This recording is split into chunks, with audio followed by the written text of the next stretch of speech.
des sortes de messes noires, dans des cimetières, dans une église évangélique. Tu dis, mais c'est pas vrai, c'est pas possible. C'est en région parisienne, tu vois. Normalement, tu dis la police veille. Bah, pas du tout. Ils trouvent 55 hommes, généralement gays, morts dans des circonstances bizarres. Et on pourrait dire que c'est le Landais. D'après mes infos, c'est un flic qui me l'avait dit. Il y avait un ministre. Putain, mais j'aurais pas dû dire ça. Je me suis définitivement coupé de la télé. Et dans le cas de Maëlys, je dis, ça tient pas. Ça tient pas. Ça n'est pas un pédophile. Ça n'est pas pour la violer. C'est une commande.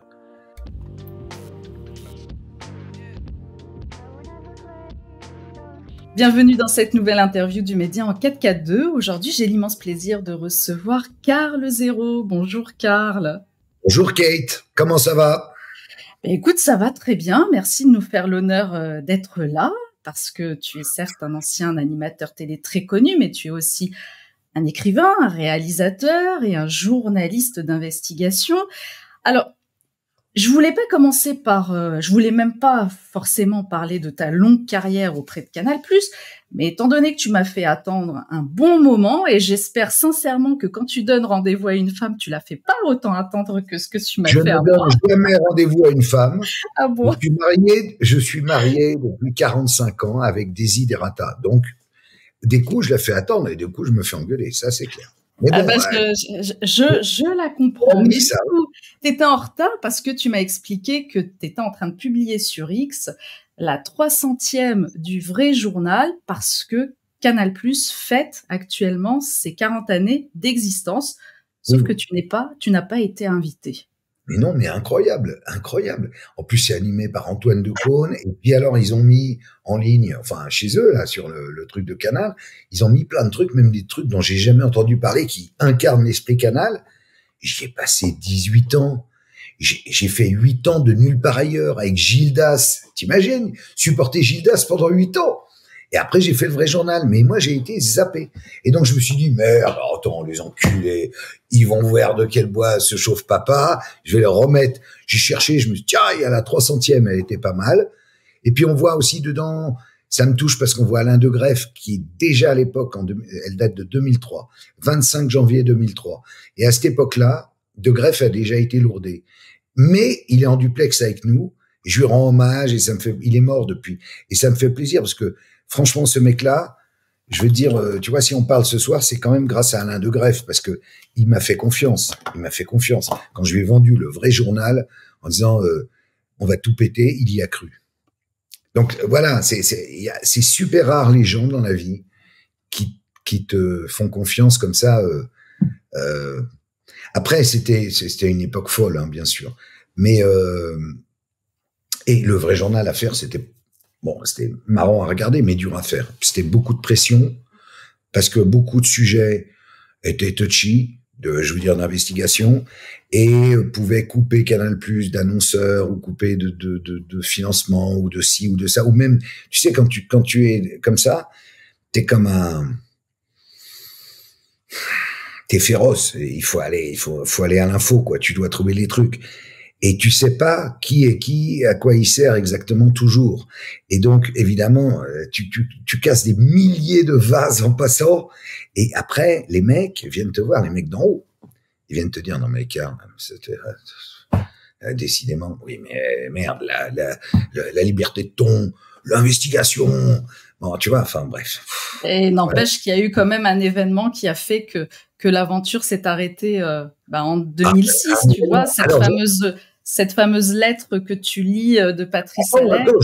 Je sors d'en prendre parce que je viens de passer 2 jours à Paris, enfin à Montreuil, même pas à Montreuil d'ailleurs, à Rosny, dans un hangar filmé par Netflix, qui fait une série doc sur l'affaire Allègre-Baudis. Donc l'affaire Allègre, puis l'affaire Baudis. Et donc, alors, ils ont des moyens, nous on est là en Zoom comme des pinzoutes, quoi. Mais alors eux, dis donc, putain, les moyens qu'ils ont. Et alors, l'interview, c'est 8h30 d'interview. C'est une garde à vue, Mais j'avais déjà, à l'époque de l'affaire Allègre-Baudis, j'y suis passé. Donc, j'étais habitué. Mais ça passera en 2026, puis qu'est-ce qu'ils vont garder, tu vois. Bon. En même temps, j'ai j'ai signé une lettre, enfin, je les ai forcés à signer une lettre comme quoi si, à la fin, ils me le montrent, avant diffusion, si je suis pas content, je me retire. Parce que, eux, bon, c'est Netflix, c'est un gros machin, ils veulent pas non plus aller, enfin, tu vois, ils vont pas aller sur ma thèse, ils vont tout raconter de façon plus ou moins objective, machin et tout, puis il doit avoir des pressions de malade. Moi, évidemment, je raconte tout, mais je les voyais pendant que je racontais, ils faisaient, c'était génial. En tout cas, depuis cette fameuse émission où tu lis cette lettre de Patrice Allègre, tu décides de faire de la lutte contre la pédocriminalité ton cheval de bataille. Et c'est ce qui va. C'est un premier déclencheur. Ça se passe donc, c'est en 2003. Juin 2003, mais surtout, en fait, non, c'est pas la lettre de Patrice Allègre, c'est le récit de Fanny, qui s'appelle Florence en vrai, ex-prostituée, mais ex-prostituée 10 ans avant, au moment où se passent les événements de cette affaire Allègre-Baudis, et qui, dans une interview, me dit que elle est rentrée dans une pièce, dans une soirée, dans un endroit où il faisait des partouzes, et qu'au deuxième étage, où le mec avec qui elle était à l'époque, qui était un magistrat, lui a dit tu rentres pas. Et là, elle voit attaché à un radiateur une petite fille. Et le mec en question. Mais une petite fille, elle me dit elle a pas de sein et tout. Et donc là, si tu veux vraiment, hein, parce que les gens qui vont regarder par exemple ce que j'ai mis en ligne à la 300e, ils vont voir, je suis une star de télé, mais je suis pas au courant de tout ça. Et ça a été enregistré avant cette histoire-là. Et là, le ciel me tombe sur la tête, tu vois. Vraiment, mais vraiment. J'ai des gosses petits, en plus, à l'époque. Et je peux pas imaginer que et je sais très bien qu'il y a des partouzes. Bon, perso, c'est pas trop mon truc. Mais j'ai des copains, des copains. Ardisson, Patrick Sébastien. Voilà, dans le milieu. Les mecs de la télé, tu vois, les mecs ou de la rue, ou bon, je sais qu'eux, ils aiment bien. Bon, ok, ah ouais, chacun fait ce qu'il veut, tu vois, j'en ai rien à foutre. Mais savoir que dans ces soirées comme ça, il peut y avoir des mineurs, je te jure. Et là, j'ai un problème, parce que je me dis, je le dis ou je le dis pas. C'est un problème de conscience, en fait. Et en fait, c'est, je crois, le moment où tu choisis que tu deviens sérieux ou que tu choisis que tu continues à être une star, certes riche mais après, moi, perso, j'aurais pas pu me regarder, tu vois, dans la glace après. Je savais un truc et il fallait que je le balance. Et ils ont tout fait, évidemment, que je le balance pas. Je l'ai balancé quand même, puis après, j'ai payé. Parce que le mec en question qui était incriminé, alors lui, en plus, il était même pas intéressé par les enfants spécialement, Baudis. Il était plutôt un peu, comment on dit, bic et bouc, tu vois, mais partouzard, machin, mais il était pas... Mais après, la connerie, lui, qu'il a fait, c'est de passer à la télé. Il est passé dans le JT de Claire Chazal à 20h, la grand-messe à l'époque, pour aller dire, oui, je suis incriminé dans une histoire. Personne n'était au courant. Mais personne. Personne. Et pour se sortir du truc, il a eu peur. Il est allé, et il aurait jamais dû. Le truc, vu il était président du CSA, c'est-à-dire l'ARCOM de l'époque. Il est ancien maire de Toulouse, ancien présentateur du JT. Il est chiracien, alors que Chirac venait d'être élu et que tous les autres, ils étaient baladuristes. Lui avait soutenu Chirac quand tous les autres avaient tourné Kazakh au sein du RPR. Donc il avait un réseau de dingue. Franc-mac, d'honneur absolu. Bon, bref. Donc il avait un réseau. Après, une fois que j'ai sorti les trucs, j'ai eu le réseau, quoi. Tu vois, ils m'ont pas oublié, tu vois. Ils m'ont pas oublié, ils m'ont toujours pas oublié. Hein. Tu me vois à la télé, tu me vois même invité. Hanouna, il m'invitait encore, il m'invite plus depuis que j'ai parlé du ministre qui était à la soirée Chemsec chez Palmade. Oui, parce que il m'invitait. Parce qu'à partir de ce moment-là, en fait, tu as mis le doigt dans l'engrenage, dans une machine, et c'est parti, en fait. C'est une machine dont tu sors pas indemne. C'est-à-dire en fait, t'es payé pour. Tu fais le vrai journal. Le vrai journal, c'est quoi? Le vrai journal, ça veut dire les autres font des faux journaux. Ça, c'est toujours vrai aujourd'hui. Et nous, sur Internet, toi, moi et plein d'autres, on fait des vrais journaux. On raconte la vérité aux gens qui en ont marre de se faire. Bon, Donc, en fait, j'ai commencé ça. Et je faisais le vrai journal, et il y avait plein de trucs, mais on parlait pas de pédocriminalité. J'étais pas trop au courant, etc. Ce truc me tombe dessus. Et là, c'est le truc, en fait, c'est le truc auquel il ne fallait pas toucher. Tu touches à ça, t'es juste mort. Eh ben, je suis mort. Mort. C'est-à-dire, d'un coup, t'as quand même le mec président, le mec qui a droit de vie ou de mort, sur l'antenne même, la concession Canal+, allouée par l'État, et qui tous les jours téléphone au président de l'époque de Canal+, qui était un gogol, qui était plus Lescure et De Greff et tout, pour lui dire je veux la peau de Karl Zéro. Et il a fini par l'avoir, évidemment. Moi, j'ai résisté tant que je pouvais, mais à un moment... Et ce qui était chiant, c'est que j'avais plein de gens qui travaillaient pour moi, et tous ces gens se sont retrouvés au chaume du, tu vois. J'ai fait les chèques, tac, tac, tac, tac, tac, tac, tac. On a plié la boîte, et puis voilà, au revoir. Et après, je me suis dit, le téléphone va ressonner. Je suis quand même Karl Zéro. Bah, mon cul, il a jamais ressonné. Et j'ai traversé du désert de Maboul. Bon, après, j'ai eu de la chance parce qu'au même moment, j'avais concocté un film dans la peau de Jacques Chirac et j'ai eu le César. Donc, il venait de me lourder et sur l'antenne de Canal, donc, il me lourde juin 2006 et donc, février 2007, César. En direct sur Canal. Et les mecs, ils m'appellent avant. Les mecs de Canal. Pour me dire, Karl, imagine que t'es un César. Déjà, ils t'appellent pour te dire, imagine que t'as un César, ça veut dire que t'as le César. Donc, soi-disant, on connaît les résultats qu'au dernier moment. C'est 15 jours avant, mais les mecs, déjà, ils te disent. Merci de le dire, effectivement, c'est ce que... Imagine que t'es un César. J'ai dit, ça serait très sympa. Quelle bonne nouvelle. Et tu te retrouves donc, me dit mon correspondant, qui était à l'époque directeur des programmes, et qui est aujourd'hui encore un homme extrêmement important, dans le PAF. Et il me dit, imagine, tu vas te retrouver sur scène, au Châtelet, au théâtre du Châtelet, devant la France entière qui regarde la retransmission, et devant un parterre de stars, que vas-tu dire? Et là, je me suis dit, qu'est-ce que je vais dire? Si je lui dis, je vais dire que vous êtes des enculés de merde. Il va me dire, bon, merci Karl. Et là, maître l'huissier, qui soi-disant dépouille les bulletins, va avaler son résultat, et je l'aurai pas.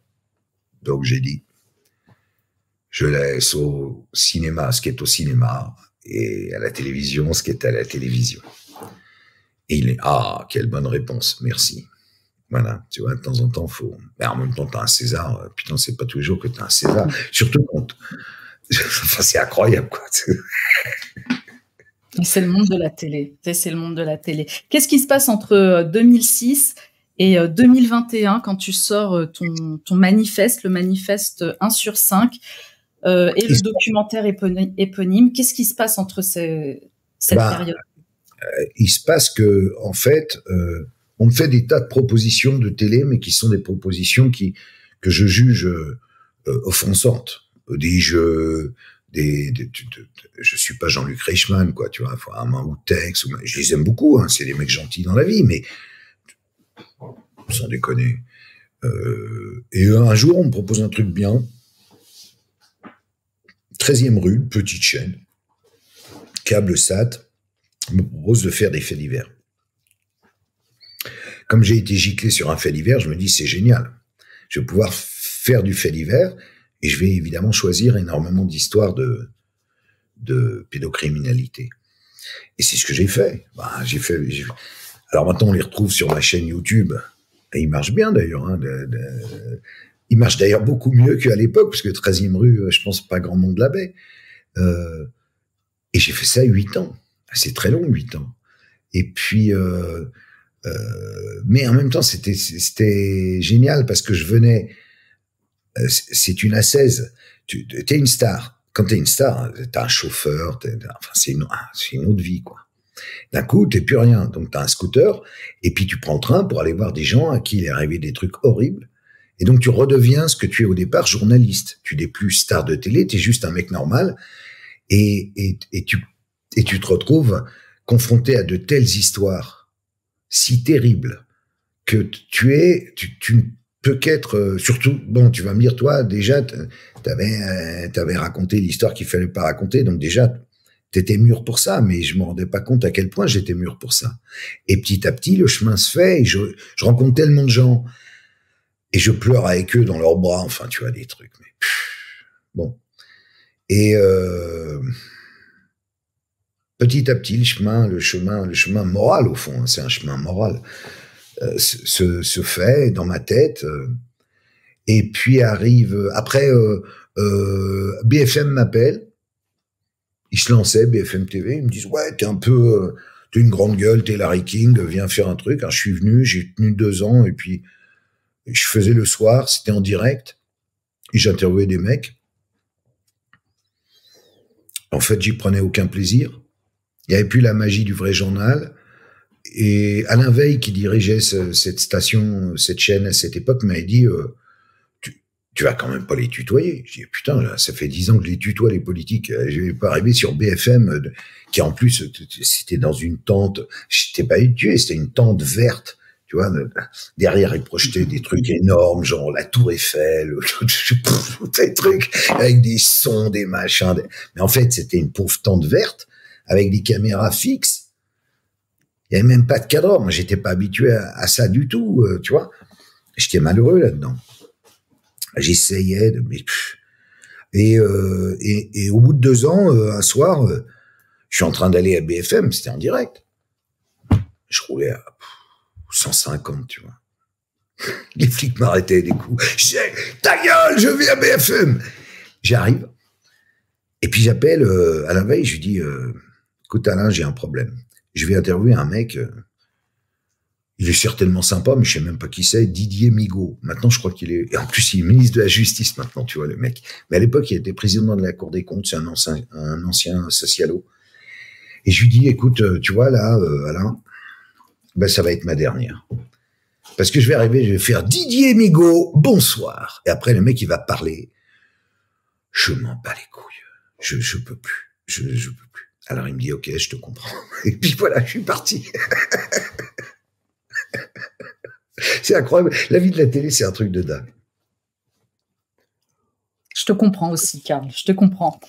Didier Migaud. Mais en même temps, maintenant, il faut pas qu'il regarde Média Enquête 4.2 et l'interview de Kate parce qu'il va dire, merde, l'enculé, comment il parle de moi, quoi. Je suis un Playmobil, machin et tout. Il est ministre de la Justice, j'ai besoin de lui. Et je compte aller le voir bientôt. Donc, bon, je te dis pas de couper, mais je suis emmerdé. J'aurais pas dû le dire. Je desserre ma propre cause, tu vois. Le problème, c'est que tu peux te rattraper en disant que c'était pas forcément lui. C'est avant tout, c'était un tout, quoi. C'est pas le personnage. Si tu veux, quand tu es journaliste intervieweur, tu sais très très bien qu'une quotidienne où en plus je devais en faire 2 par soir, donc ça veut dire un nombre énorme de mecs ou de femmes à interviewer, et t'as pas des clients, comme on dit, qui vont, voilà, et du coup, t'es obligé de les élitreuiller pour qu'ils soient bons. Et ils sont pas toujours très bons, et tu te fais chier, et si tu te fais chier, ça se voit. Enfin, voilà, quoi. Je comprends complètement. En plus, je suis pas, j'ai beaucoup de mal à tricher, si tu veux. Si le mec m'emmerde, j'ai beau être patator et tout, il y a un moment, voilà. Bon, Kate, allez, feu roulant des questions. Quand tu écris ce manifeste 1 sur 5, c'est avant tout pour alerter l'opinion publique, pour alerter également les politiques. Là, tu te retrouves finalement face à un mur. C'est difficile, notamment via l'aspect médiatique. Les médias ne sont pas là, en fait. Ils en parlent, mais ils en parlent pas forcément de manière positive. Quel constat tu fais à ce moment-là? Bon, j'imagine dès le départ qu'on part de loin. On le fait avec Omer Assélier, qui dirige Innocence en danger, et Serge Garde, ancien de l'Humanité, avec qui on a fait 2 trucs. On a fait le fichier de Zandvoort pour 13e rue, et on a fait derrière Outreau que 13e rue a refusé, et que finalement, on a fait tout seul, et que Serge a fait tout seul. Bon. Mais on sait qu'on part de très loin. Et on se dit, en fait, le modèle, c'était le bouquin d'un vieux monsieur qui s'appelait SL, qui avait fait Indignez-vous. et donc qui coûtait très peu cher, un petit manifeste, et dont les droits étaient reversés. Dans son cas, je ne sais pas. Nous, c'était Innocence en danger. Et c'est vrai qu'on fait pas. Alors, on fait quelques émissions, mais pas énormément, très peu en fait.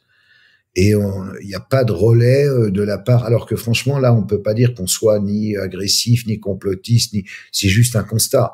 1 sur 5, c'est le nombre d'enfants en Europe qui est abusé. Donc, c'est qu'on a un problème.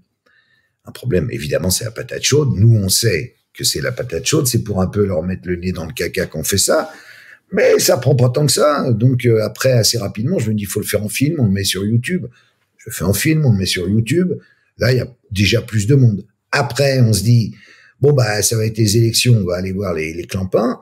Donc, j'appelle les clampins. Donc les candidats, les 3/4 ils m'envoient bouler, on dit ça va pas, non, j'ai autre chose à foutre, les enfants, mais c'est quoi, machin. Bon. Ceux qui veulent bien nous répondre, bah, on va faire l'interview, on met le truc en ligne, et puis en fait ça, on espérait vraiment que ça deviendrait un sujet de la campagne. Ça devient pas du tout un sujet de la campagne. Et puis après, bah, les petites affaires continuent entre eux, et puis nous on n'existe pas en vrai. Est-ce que tu comprends? On s'en fout, nous. C'est pas de nous. C'est pas pour moi montrer ma gueule. Tu vois, c'est bon, j'ai montré ma gueule. Hein, gravement. Est-ce que tu comprends quand Marianne écrit justement sur le documentaire en octobre 2021, ils écrivent dans un article, je cite, « Les réseaux pédocriminels sont dénoncés tout au long du film sans que jamais le documentaire n'apporte réellement les preuves de leur existence. » Alors, ça, c'est tellement facile de dire ça. Tout est fait par la gendarmerie, la police, la justice en France pour que jamais aucune des preuves concernant des réseaux pédocriminels ne sorte. Donc, ils sont mignons de venir me donner des leçons. Ils savent pas ce que c'est. Et moi, je le sais, d'autant mieux maintenant. Maintenant, on fait un petit zap sur maintenant. On avance, forward, et on regarde. On a chemin faisant, j'en suis arrivé à faire une asso, un collectif d'avocats pour traiter en direct les cas, pour aider les gosses qui se font violer, abuser, machin. Quand on a énormément d'inceste, bien sûr, tout ce que tout le monde peut imaginer. On a aussi des cas de réseau. Dans les cas de réseau, pour que la justice accepte de se saisir, c'est véritablement les fourches codines. C'est un cauchemar. Tellement pour eux, c'est la peur. C'est même pas que c'est tous des pédos, tu vois. On pourrait se dire, ah, des enculés, tu vois. Mais c'est pas ça. Ils ont juste peur pour leur carrière. Ils ont peur pour eux. Ils se disent, qu'est-ce qui va m'arriver? Je vais sauter, je vais être muté, je vais être au placard, pourquoi je vais aller là-dessus?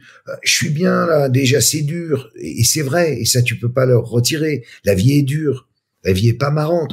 Il va y avoir une guerre nucléaire, j'en sais rien, tu vois, tout ce que tu veux. On a tous 1000 soucis, 1000 problèmes, 1000 raisons de stresser. Et là, tu arrives, tout quart zéro que t'es, ou tout ce que tu veux que t'es, et tu leur mets un problème en plus qu'ils ne savent pas gérer. Et ils savent aussi qu'ils vont avoir des pressions monstrueuses sur la gueule. Alors, venant de groupes que tu imagines, venant de réseaux que tu imagines, venant de leurs supérieurs qui eux-mêmes ne veulent pas sauter en route, etc. Donc, c'est quand tu rentres dans les arcanes vraiment de comment ça, parce que à force de gueuler, de dire, mais comment ça se fait que ça aboutit jamais, putain, et que tu rentres dedans vraiment, tu comprends un peu mieux pourquoi ça n'aboutit jamais. Parce qu'il y a une autocensure, une peur qui fait que ça n'aboutit jamais. Et ça, c'est un truc à changer, et ça ne peut venir, en fait, il faudrait les prendre un par un, et puis leur faire un lavage de cerveau, et leur expliquer la vie, et dire, mais merde, mais qu'est-ce qui est important? C'est les enfants, quoi. Un enfant violé, je l'ai dit 1 million de fois, mais il prend perpète. Arrête, quoi. Ouais, mais tu comprends, d'abord, est-ce qu'on est sûr? Oh, putain, est-ce qu'on est sûr?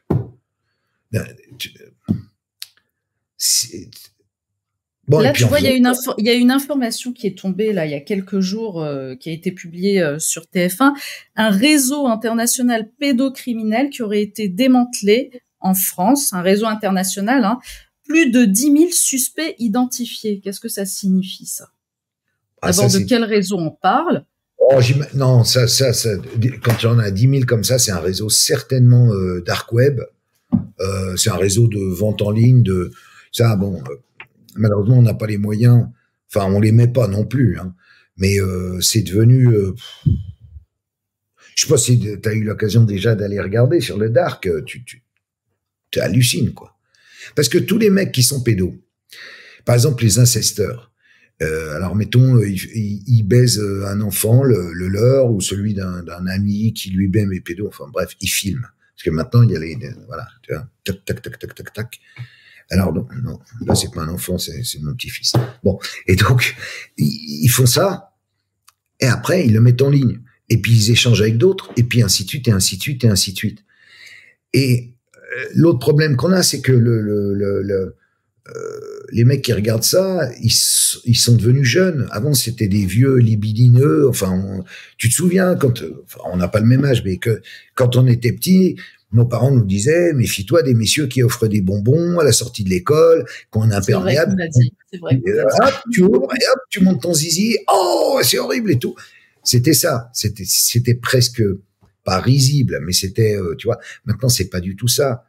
En fait, maintenant, c'est des mecs qui ont la moyenne d'âge du pédo, il a 24 ans. Pourquoi il est devenu pédo? C'est parce qu'il s'est tellement branlé devant des trucs de plus en plus hard sur son portable dès l'âge de 8 ans, que arrivé à 24, il reste les enfants, tu vois. C'est après peut-être il restera peut-être la nécrophilie, j'en sais rien, mais tu vois, on en est là, le niveau est là. Et donc c'est contre ça, qu'est-ce que tu peux faire?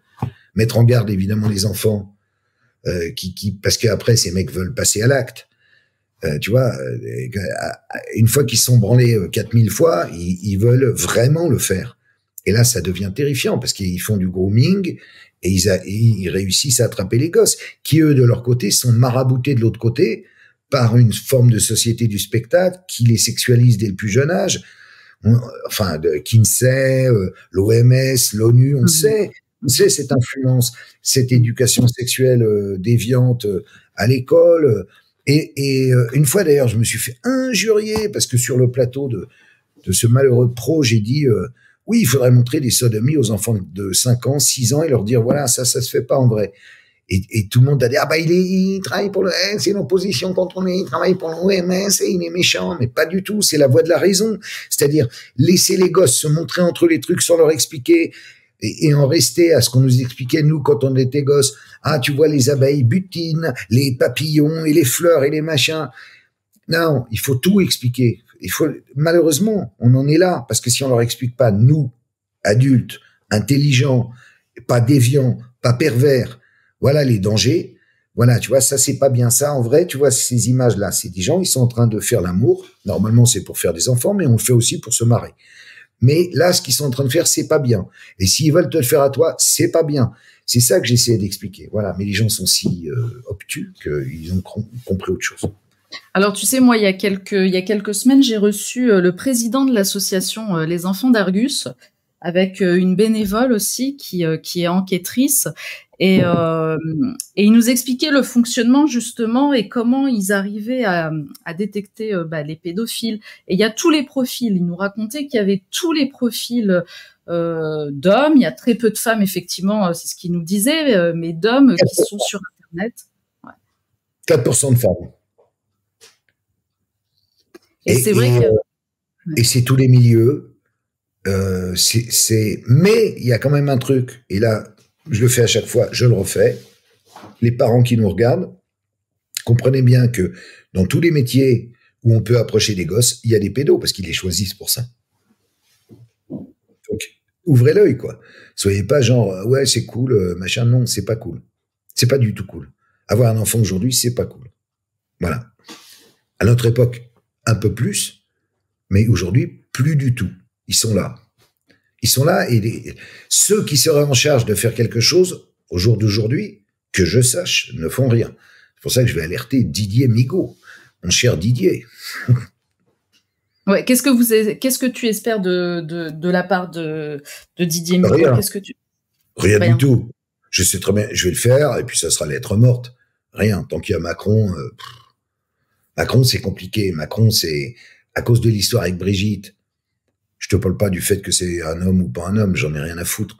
C'est la différence d'âge. Il est mal à l'aise avec ce truc-là.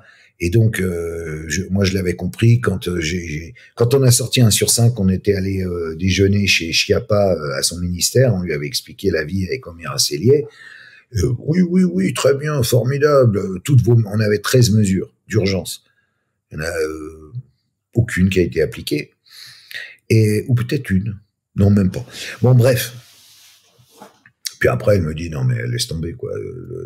Mais et pourtant, en ce moment, il y a un spot publicitaire qui tourne à la télé, justement.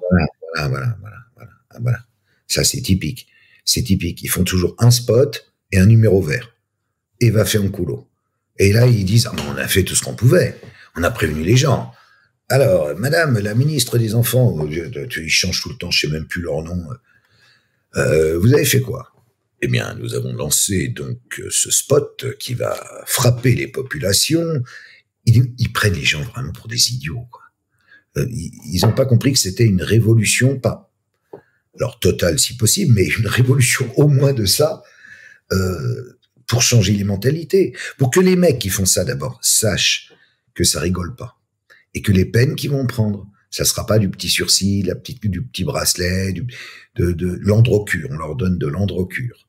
L'androcure n'a jamais soigné personne. Ou alors le petit rendez-vous une fois par an chez le psy, qui ne règle aucun. D'ailleurs, il y va pas. Ou quand il y va, l'autre lui dit alors toujours pédo. Ouais, malheureusement, voilà. Qu'est-ce que tu veux que le psy il y fasse? Le psy, il a rempli son rôle. L'autre, il est venu et il pourra dire aux gendarmes, non, j'y étais et tout. Et puis il va recommencer à la première occasion, évidemment. Donc déjà, premier truc, ça. C'est-à-dire, il faut être sérieux quand même. C'est un crime, c'est un vrai crime. C'est pas un truc. Mais comme ça date de la nuit des temps, alors après, on peut discuter patriarcat, etc. Bon, et c'est vrai. Moi, je suis pas hyper féministe. Déjà, je suis un homme. Puis je suis à l'ancienne. Hein, c'est un peu génération, tu vois. Mais c'est vrai qu'il y a ça. Il y avait une sorte de droit de cuissage aberrant, où beaucoup de mecs baisaient leurs enfants et tout le monde fermait sa gueule. La femme fermait sa gueule parce qu'elle voulait garder le mari. Et puis s'il baisait la fille, c'est aussi la petite fille, c'est parce que elle commençait à le trouver un peu vieux ou dégoûtant, ou ce qui est souvent le cas. Et donc de fil en aiguille, c'est devenu une espèce de truc normal, dont on ne enfin normal non, mais dont on ne parlait pas, qui arrivait rarement devant les tribunaux. Mais là, quand même, on est en 2024. Si on le fait pas maintenant, après, débrouillez-vous, hein, vous ferez ce que vous voudrez, mais c'est horrible. C'est de la folie. Vous êtes fous. Vous êtes fous. Le seul truc dont vous devriez vous préoccuper, c'est ça. Et ça, ils l'entendent pas. Ils l'entendent pas. Donc, des coups, je suis découragé, évidemment. Tu vois, je me dis, mais quelle bande de cons, j'ai autre chose à foutre dans la vie, merde. Et puis après, je me dis, non, puis j'ai une nature à jamais lâcher aussi. Donc, je lâche pas.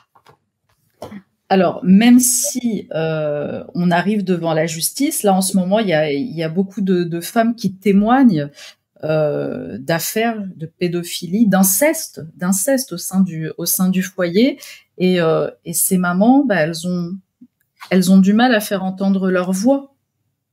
Là, on a eu des témoignages cette semaine dans une émission de Grande Écoute, des mamans qui ont témoigné et qui racontent, dont une qui a pu filmer en fait, les actes que son ex-mari a fait sur son bébé de 6 mois. C'est ce qu'elle raconte sur sa fille de 6 mois.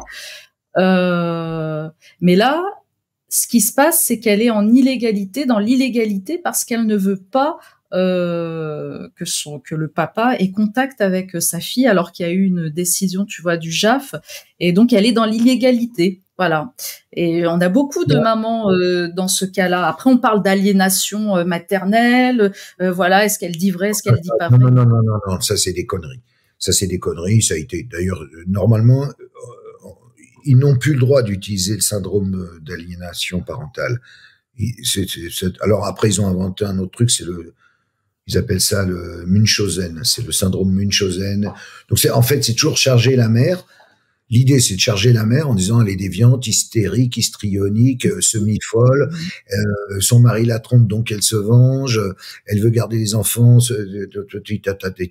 Ok, alors ça fait donc, vu le nombre d'enfants violés, toutes les 3 minutes, ça fait un nombre de mères hystériques et histrioniques, mais gigantesque. C'est évidemment pas vrai.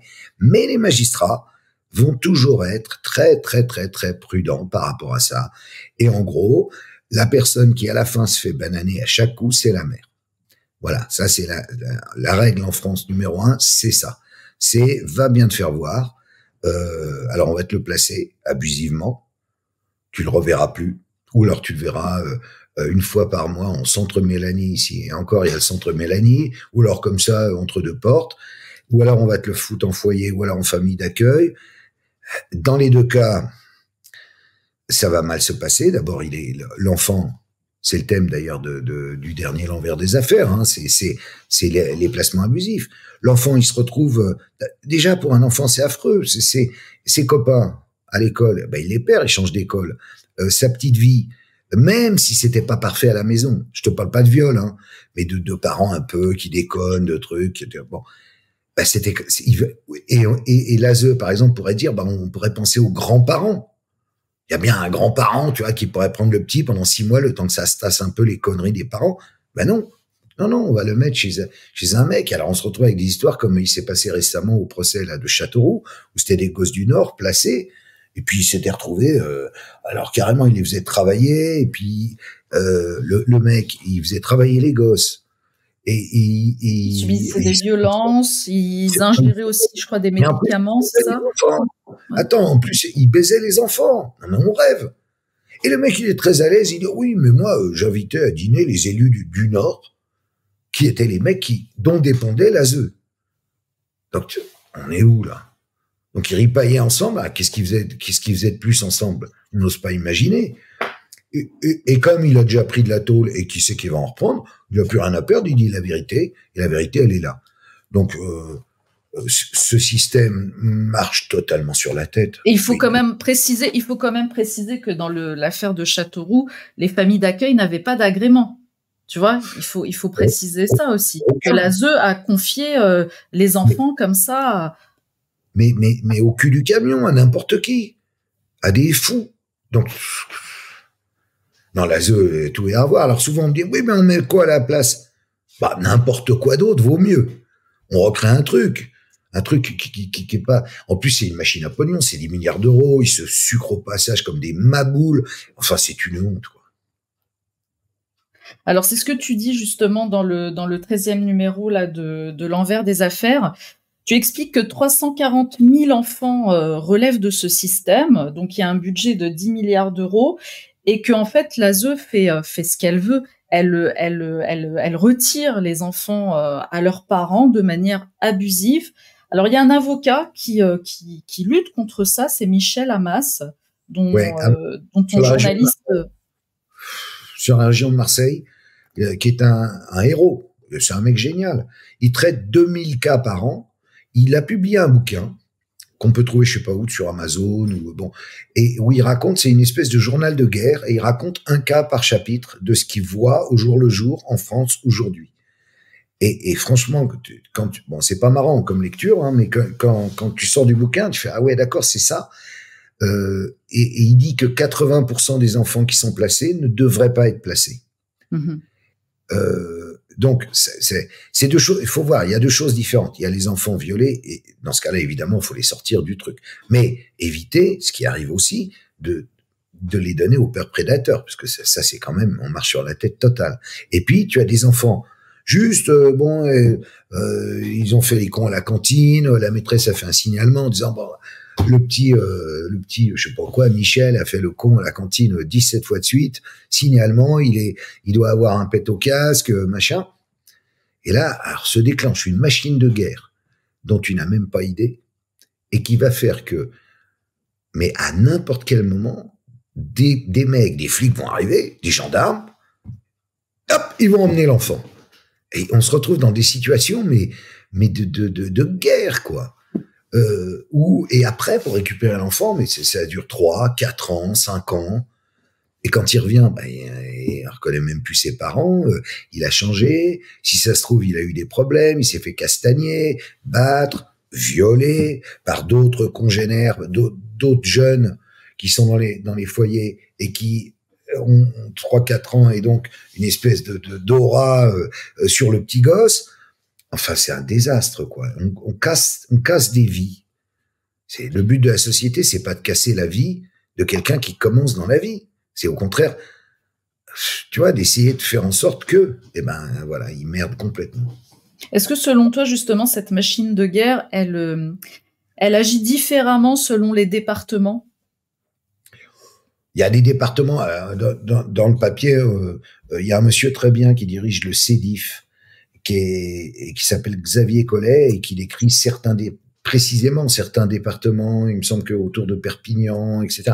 Mais moi, je suis pas assez pointu là-dessus pour te dire, il y a là. En fait, ce qu'il faut, pour que tout le monde comprenne bien, l'ASE utilise des assos, et ces assos sont payés, donc sur nos deniers, pour placer des enfants. Et ça rapporte entre 200 et 1000 euros par enfant. Donc, évidemment, l'intérêt de ces assos est de faire du chiffre, ce qu'elles font très largement. L'intérêt de l'ASE, parce qu'il y a une décision qui vient d'en haut, est de dire il faut placer de plus en plus d'enfants, pour des raisons incompréhensibles. Et donc, c'est Orwell, 1984, une espèce de truc, mais sans queue ni tête, et une machine à détruire des enfants, pas à les sauver. C'est le contraire de ce que ça devrait être. Et on est quand même très très nombreux à le dire. Mais tu crois que ça va changer? On a l'impression qu'ils n'entendent plus rien, en vrai. Alors, il y a deux personnages politiques, entre autres, qui militent justement, qui militent contre l'ASE. C'est Lies Loufoque et Isabelle Santiago, que critique d'ailleurs Xavier Collet. Il n'est pas forcément d'accord. C'est ce que j'ai lu, en tout cas, dans ton... Oui. Non, il y a une autre qui s'appelle Michel Créoff. Et lui dit que ce sont des agents doubles, qu'en fait ils veulent maintenir ce système de l'aide sociale à l'enfance, qu'ils font semblant de vouloir. Donc peut-être il va un peu fort, ça j'en sais pas. Moi, d'ailleurs je lui réponds quand il me dit ça sur son propos, je la connais, que je pense qu'elle a bien compris une partie des problèmes, en tout cas concernant les placements abusifs. Mais que c'est une politique, donc elle est madrée, elle veut pas en faire trop. Voilà, c'est tout le problème. C'est quand tu rentres dans le système, dans le dur, t'es obligé un peu de ployer les chines. Et je pense pas qu'elle a un mauvais fond pour dire, mais je pense qu'elle est un peu emmerdée aux entournures et qu'elle est un peu en langue de bois des coups, et voilà. Elias Loufoque aussi, il est ancien travailleur social, justement, il connaît bien le système, donc il dénonce. Je sais pas quelle dent Xavier a contre lui, mais moi je le trouve plutôt sympa. Mais après il me dit non, mais c'est en fait pas du tout. Il participe du système, il est là. Il le dénonce comme une forme justement d'opposition contrôlée. Après, j'ai pas les tenants et les aboutissants de l'affaire. Peut-être qu'ils se détestent pour d'autres raisons, j'en sais rien. Il y a des affaires sur lesquelles tu as notamment travaillé et d'autres aussi où on voit qu'il y a des noms qui reviennent souvent. Et puis finalement, tout est fait pour qu'on n'en parle plus, pour que les dossiers à chaque fois finalement finissent aux oubliettes. On a notamment l'affaire du Choral. Alors ça, c'était un foyer pour enfants en difficulté dans le Gard qui accueillait des enfants qui souffraient d'autisme ou de léger retard mental. Là, c'est une enquête qui avait été ouverte suite à des plaintes des parents, déposées par les parents. Et puis, c'est pareil, le dossier tout de suite est classé. On retrouve par exemple le nom de Gabriel Matzneff, de Jacques Lang, parce qu'on a Jean-Claude Krief qui était un ancien stagiaire qui disait que c'était la plaque tournante d'un trafic de photos pédopornographiques et aussi une plaque tournante pour assouvir des pulsions sexuelles. Et ensuite, il revient sur son témoignage. C'est un peu comme la lettre de Patrice Alagri. Il écrit une lettre et puis après, il revient dessus. Tu vois, on a aussi les CD. Tu as parlé tout à l'heure des CD de Zandvoort. Pareil, c'est donc 8000 photos pédopornographiques. Le propriétaire, il a assassiné. Donc, toutes ces affaires-là, qu'est-ce qui se passe finalement? On voit bien qu'il y a des zones d'ombre, surtout que dans l'affaire des CD de Zandvoort, il y a des parents, il y a plus de 80 parents qui reconnaissent leur enfant disparu. Les parents Et français. à qui la gendarmerie explique, ah non, c'est un sosie. Ouais, ouais. 81 personnes ont reconnu leur gosse et 81 fois on leur dit c'est un sosie. Bah écoute, c'est à force, les gens ont fini par comprendre. Tout ça, c'est toujours la même histoire. Hein. C'est toujours la même histoire. Il y a des gens, on ne sait pas pourquoi, qui sont pervers, qui sont. Enfin après, je pourrais t'expliquer un peu pourquoi. Mais parce qu'il y a juste. Alors je vais commencer par ça. Il y a les pervers. Voilà. Bon, voilà, c'est comme ça. Et puis t'as les mecs qui pensent qu'en violant des enfants et en faisant des cérémonies, en les sacrifiant et en faisant des horreurs innommables, ils vont devenir des surhommes. Ils vont dépasser toute notion de, évidemment, de morale, de truc, que ce soit n'importe quoi, judéo-chrétien, musulman, ce que tu veux. Ils sont au-dessus de tout cela et ils deviennent, bon, d'où ce truc, tu sais, du sang là. Qui joue toujours en sorcellerie, en magie noire et en magie sexuelle, et bon, joue toujours un très grand rôle.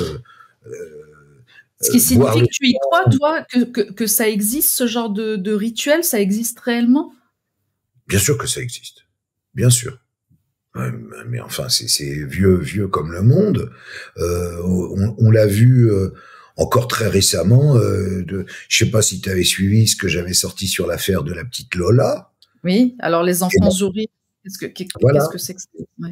Les enfants souris, si tu veux, c'est en fait ce que j'ai fini par comprendre dans cette histoire-là, c'est que Lola, bon, c'est une petite fille normale, machin, et Dabia, c'est une jeune fille normale, donc celle qui l'a tuée, qui reconnaît le crime et tout, et que Dabia va rencontrer sur sa route des mecs 6 mois avant le crime, qui sont des mecs pas du tout de son âge, qui sont, elle est en France depuis des années. Eux, c'est des Algériens qui viennent, qui repartent, qui viennent, qui repartent et tout, et qui font de la magie noire, on va dire un peu pré-islamique. Donc autour des enfants zouris, qui sont des enfants censés porter chance au départ pour trouver des trésors enfouis dans le désert. Et il y a encore chaque année 1 ou 2 enfants qui est assassiné comme ça pour offrir son sang au djinn. Généralement, c'est Algérie et sud du Maroc. Voilà, ça existe toujours et les journaux de ces pays en parlent. Il y a des enquêtes et tout. Puis des coups, on retrouve les mecs qui sont des chasseurs de trésors, et qui enlèvent un enfant qui est donc zouri, donc il est blond ou roux. Il a un truc spécial dans la main, une ligne spéciale, une ligne un truc droite. dans l'œil, ouais, un truc dans l'œil. Enfin, il y a 1000 détails sur les zouris. Et dans l'histoire de la petite Lola, à l'évidence, c'est ça. Sinon, pourquoi il y aurait 0 et 1 sur ses pieds? Pourquoi? En fait, la petite Dabia, elle est en mission. Elle est en mission pour ramener. C'est pour ça que ça se passe comme ça, d'ailleurs.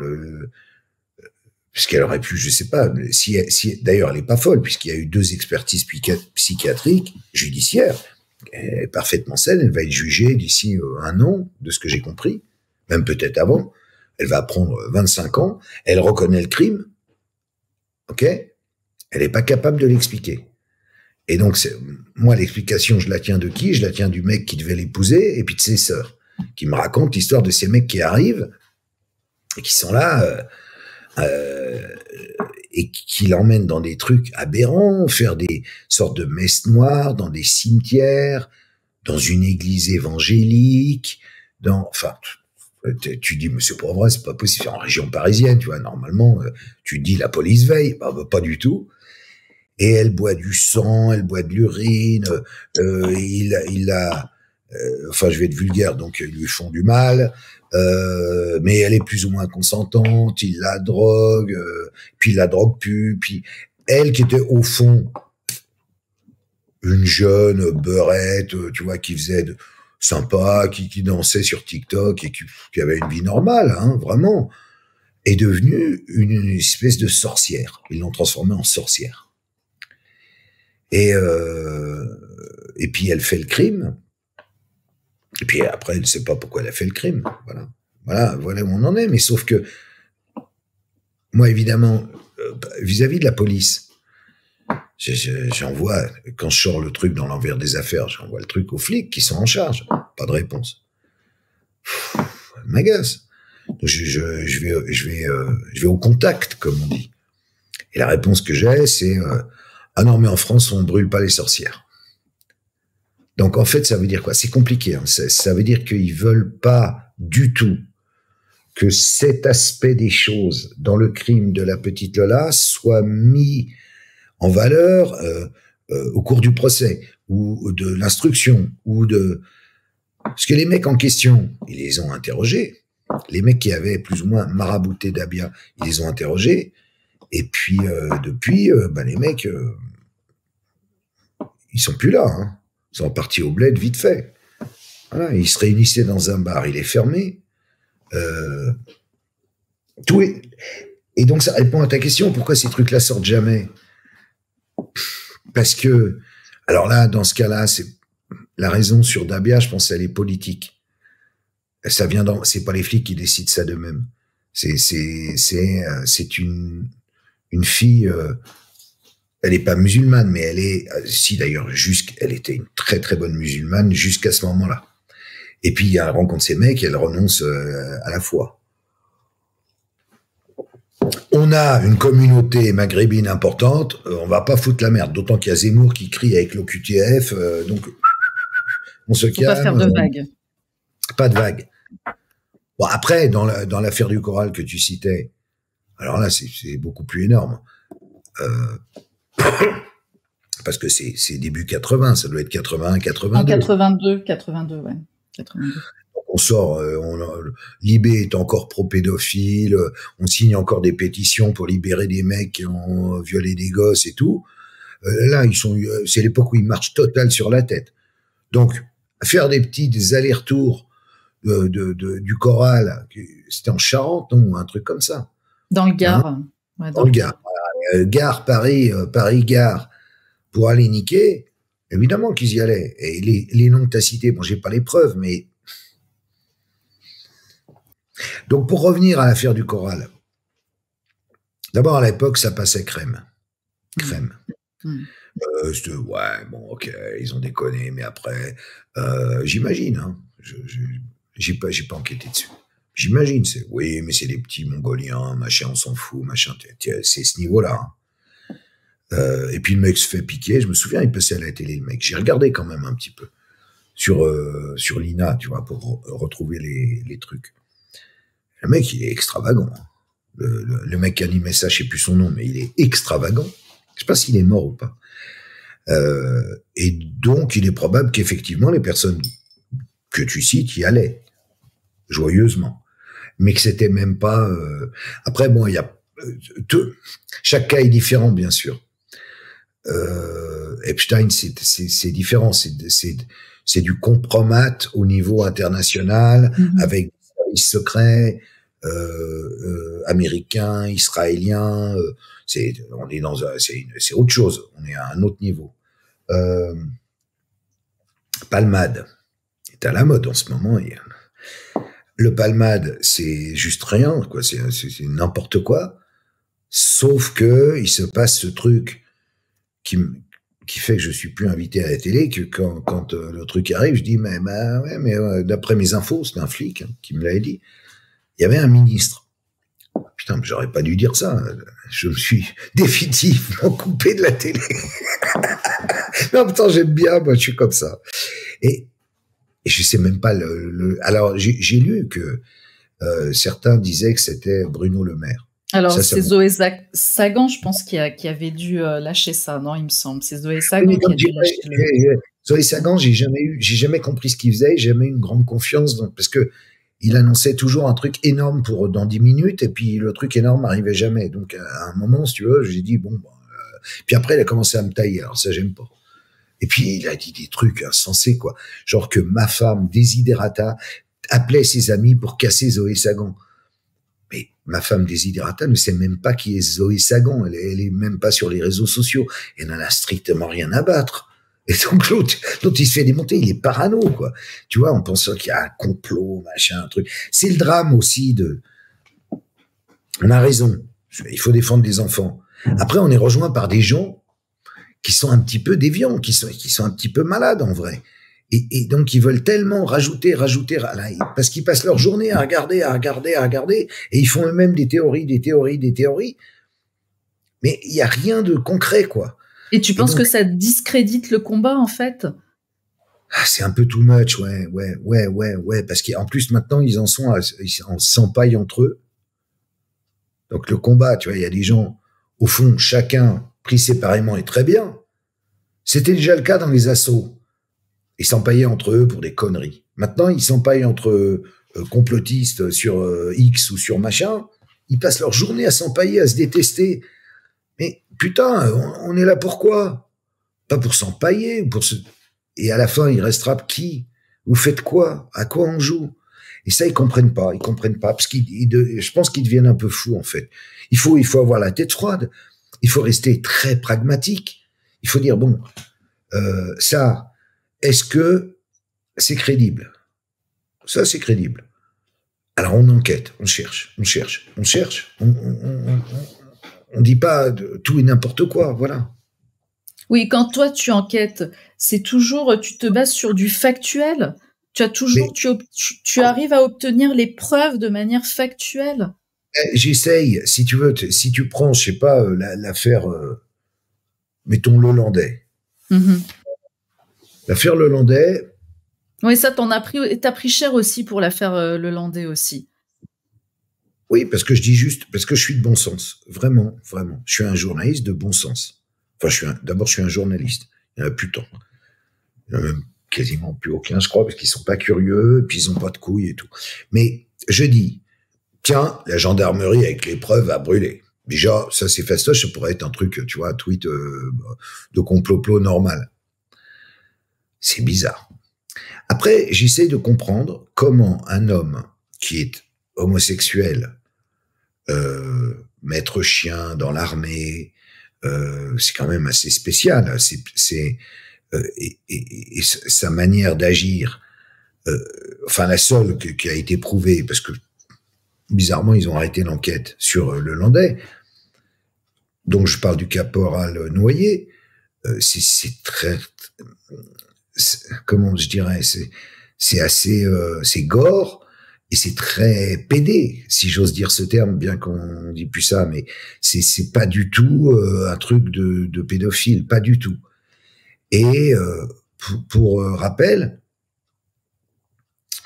les flics, ils disent putain, ils arrêtent le Landais, il y a un truc. Et ils créent une cellule, Ariane. Ils trouvent 55 personnes mortes, des hommes, 55 hommes, généralement gays, morts dans des circonstances bizarres, et on pourrait dire que c'est le Landais. Bon, ben c'est 55, c'est un gros boulot, donc ils réduisent à 14. Et donc, ils enquêtent. Et puis, à un moment, il y a une décision qui tombe, on arrête la cellule Ariane. Donc, les 14 où ils se disaient, là, ça chauffe. Rien. Moi, j'ai parlé avec des gens qui étaient dans ces 14, qui sont le copain, par exemple, le petit ami d'un mec. Alors, il partait au Super U, et puis sur le parking, il a passé un coup de fil. Ah, je viens à son copain, je viens de rencontrer un mec super sympa. Il a une Audi, enfin, normal. Il est écrit, c'est la région, c'est machin, toi, c'est le Super U à 200 mètres de là où plus tard Maëlys va être gaulée. En plus, c'est pas des grands malins, quoi, ils vont pas. Bon. Et dans le cas de Maëlys, je dis, ça tient pas. Ça tient pas. Ça n'est pas un pédophile. Ça n'est pas pour la violer. C'est une commande. Ah bon, c'est une commande? Oui, c'est une commande. Pourquoi c'est une commande? C'est une commande parce que ce mec-là, il faut bien qu'il travaille quand même. Il a été lourdé de l'armée, maître chien, bon, un peu à la ramasse. Et qu'est-ce qu'il fait? Il est videur dans des boîtes, il deal un peu, etc. Et le milieu avec lequel il est en rapport, en vrai, c'est le milieu. C'est ce qu'on appelle le milieu. c'est là où mon enquête s'arrête. Parce qu'après, ça devient compliqué. On n'a qu'une vie.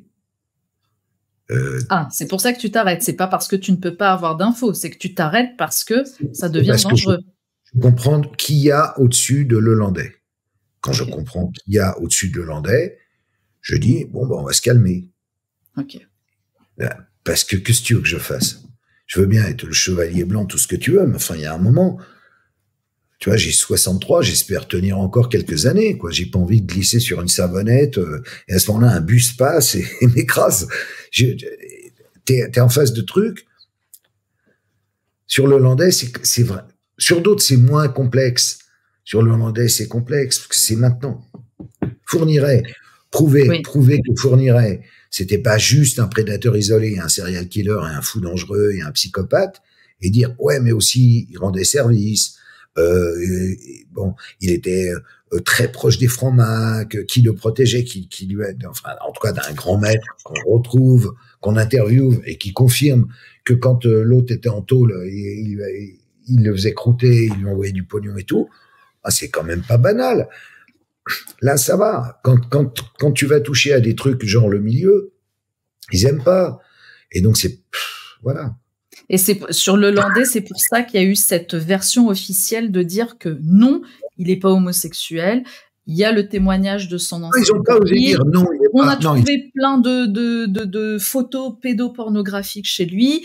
On n'a rien trouvé du tout. Il avait filmé 2 petites cousines. Alors par rapport à ce que je vois, moi, qui m'arrive dans les dossiers, en vidéo, de viol d'enfants, il avait rien fait du tout. Il avait discrètement, peut-être pour le vendre, peut-être pour dire, regardez, je peux avoir facilement cette victime, est-ce que ça vous intéresse? Ils rentrent de nuit dans la chambre de petites, qui dorment, ils soulèvent le drap, on voit leurs fesses, et voilà, c'est tout. Et c'est absolument pas, il n'y a pas de pénétration, il n'y a pas, enfin, il n'y a rien. Il n'y a rien. Et on nous dit, ah bah, vous voyez bien, il était pédo et c'est pour ça Maëlys. Non, non, désolé, impossible. Ça, pour une raison simple, ça ne l'excite pas. On me dit, il a consulté des sites pédoporno. Oui, pour voir quoi vendre, pour voir comment ça pouvait marcher ce système-là, pour essayer de se faire un peu de caillasse, de pognon. Mais pas pour s'exciter. Ça l'excitait pas du tout. Ce qui l'excitait, c'est bien autre chose. Et c'est ce qu'il a fait.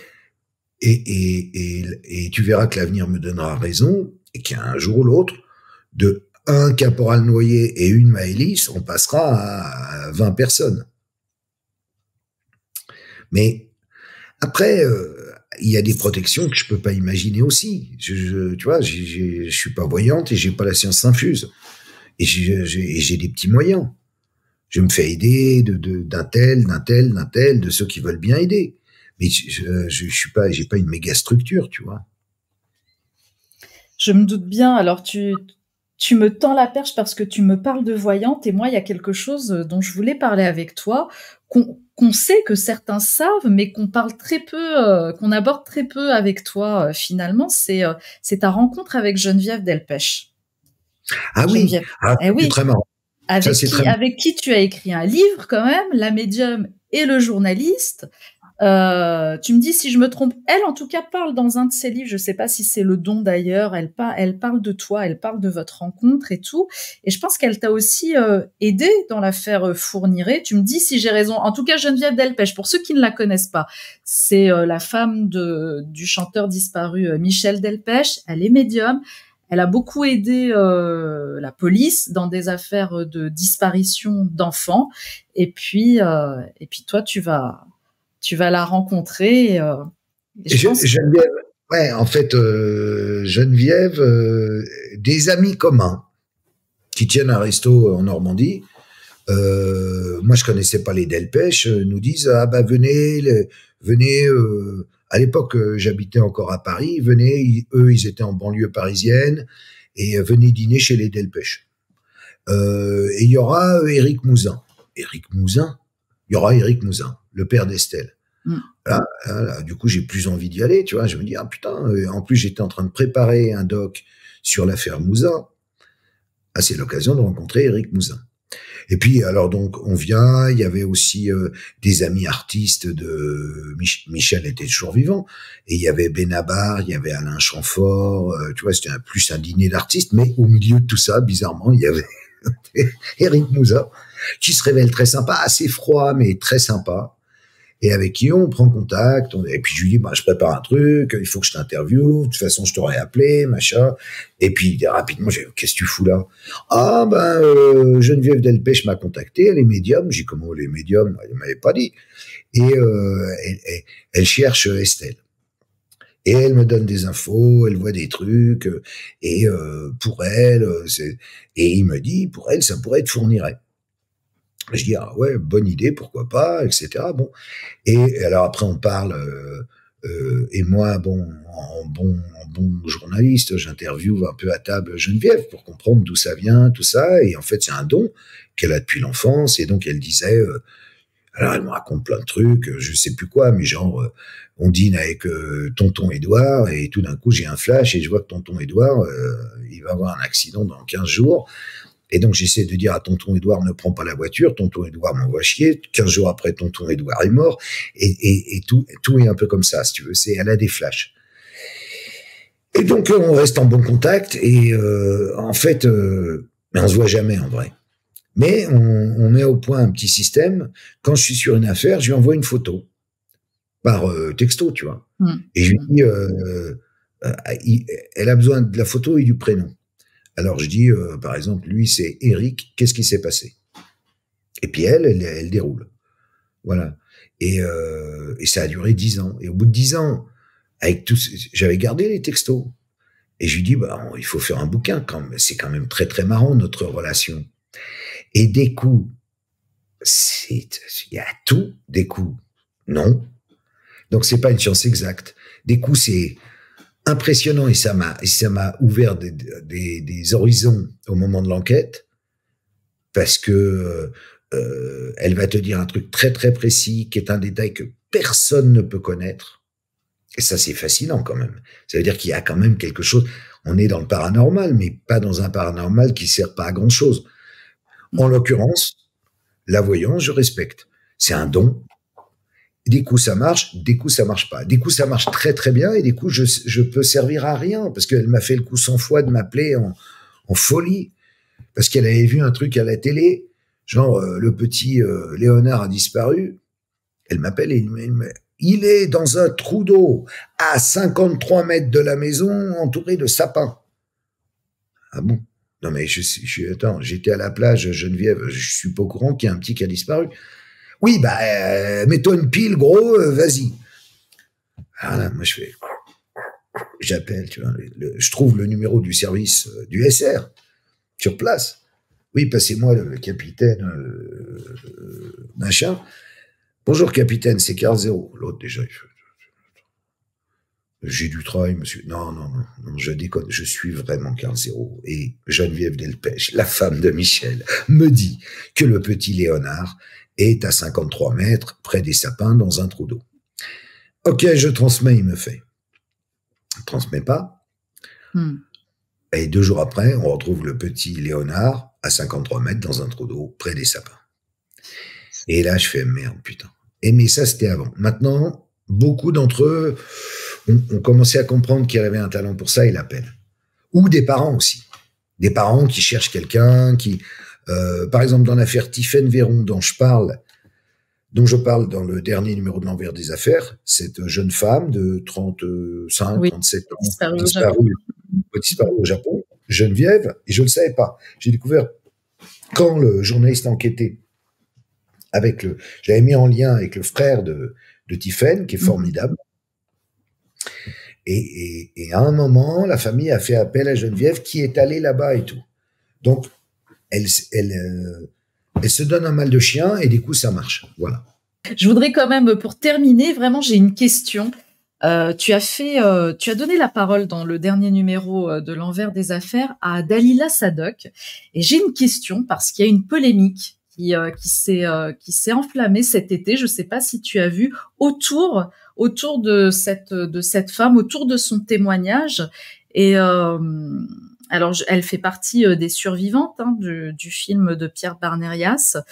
Et beaucoup remettent en question sa parole. Et moi, je voulais vraiment avoir ton avis dessus.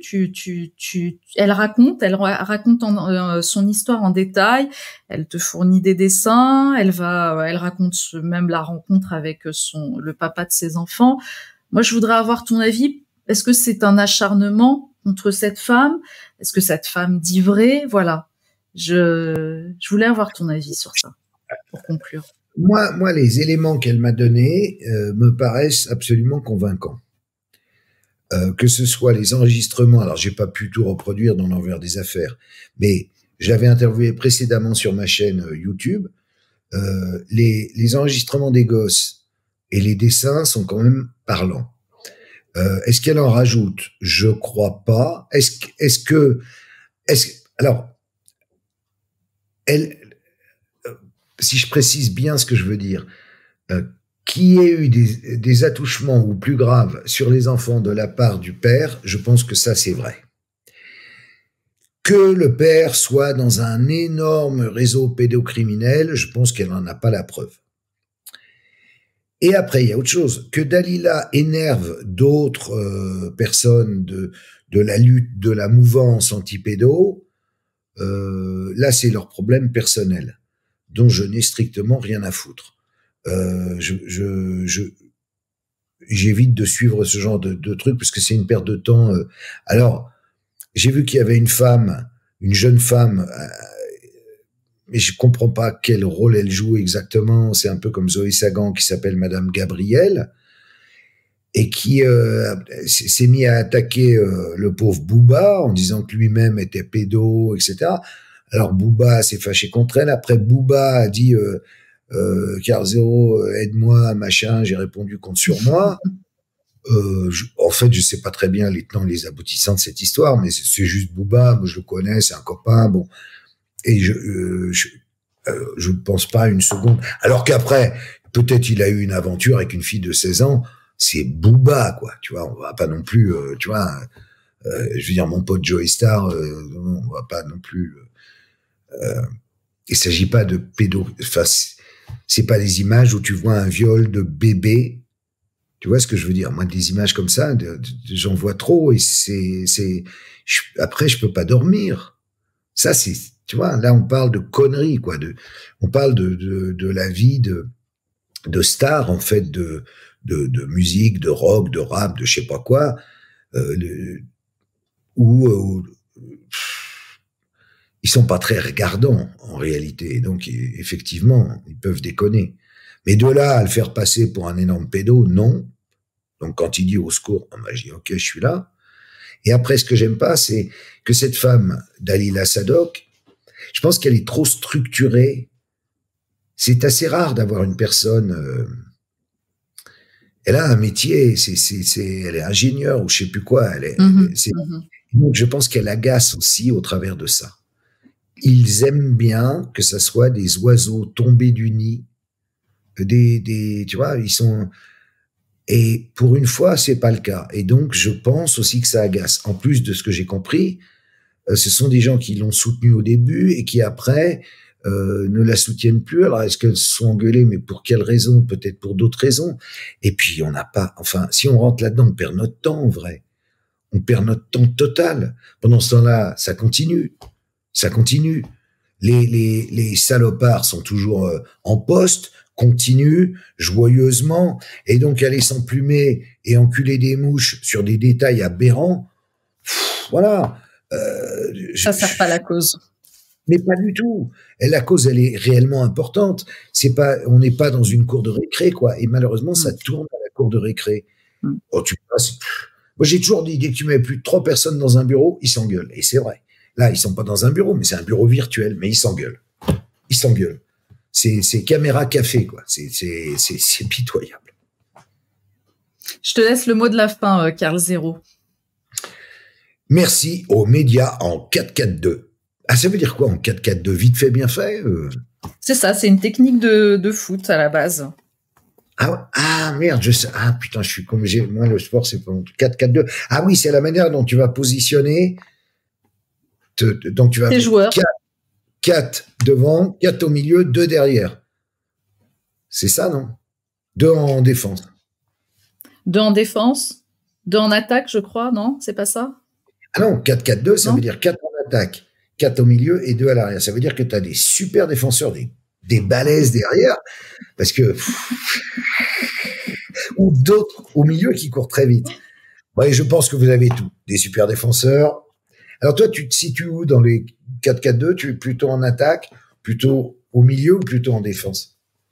Ah, très bonne question. Écoute, moi j'ai l'impression que je suis un peu au milieu et un peu en attaque. Ok, donc voilà, t'es pas numéro 10, mais tu montes. De temps en temps, tu montes. C'est ça. Ok, bon bah, vive 4-4-2, portez-vous bien, continuez. Voilà, je sais pas quoi dire. Merci. Merci, Salut. Karl.